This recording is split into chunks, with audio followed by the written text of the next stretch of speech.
सूरजपुर। उसी गांव में धर्मपाल नाम का एक किसान रहता था। उसके 2 बेटे थे, मोहन और सोहन। दोनों भाई दिखने में एक जैसे थे, लेकिन स्वभाव में जमीन आसमान का फर्क था। मोहन मेहनती, शांत और धैर्यवान था। सोहन आलसी, लालची और किस्मत पर भरोसा करने वाला। एक दिन धर्मपाल अपने मित्र के गांव गया और वहां उसकी 2 बेटियों को देखकर बोला, अगर तुम्हें ऐतराज ना हो तो क्यों ना हमारी दोस्ती को रिश्तेदारी में बदल दे। मित्र सहमत हो गया। कुछ समय बाद दोनों भाइयों का विवाह हो गया। कुछ वर्षों बाद धर्मपाल और उसकी पत्नी का देहांत हो गया। जमीन का बंटवारा हुआ। मोहन को कम जमीन मिली, सोहन को ज्यादा। फिर भी मोहन ने कोई शिकायत नहीं की। मेहनत और बहाने। मोहन रोज सूरज निकलने से पहले खेत पहुंच जाता। सोहन घर में पड़ा रहता। सोहन पतली से, मेरी फसल खराब है क्योंकि किस्मत साथ नहीं दे रही। पत्नी बोली, किस्मत नहीं, मेहनत की कमी है।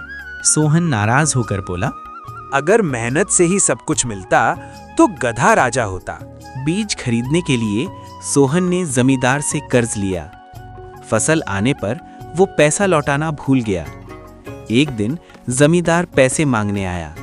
सोहन ने खुद को मोहन बताकर उसे भटका दिया। जब चालाकी से काम न बना तो जमींदार ने धोखे से सोहन को पकड़वाया। लाठी चलने ही वाली थी कि मोहन बीच में आ गया। मोहन, रुको, ये पैसा मैं लौटा दूंगा।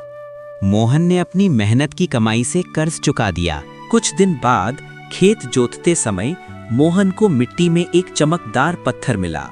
मोहन, ये तो हीरा है।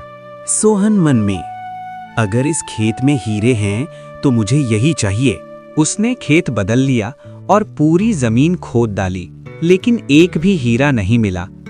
सच्चाई की नींद। थका हारा सोहन बोला, आज ऐसी नींद आई जैसी कभी नहीं। मोहन मुस्कुराया। मेहनत करने के बाद नींद मीठी ही आती है। उस दिन से सोहन ने भी मेहनत शुरू कर दी। अगले साल दोनों भाइयों की फसल बराबर हुई। राजा ने दोनों को दरबार में बुलाया। तुम दोनों ने ईमानदारी और परिश्रम से राज्य का मान बढ़ाया है। इनाम में दोनों को दुगनी जमीन दी गई।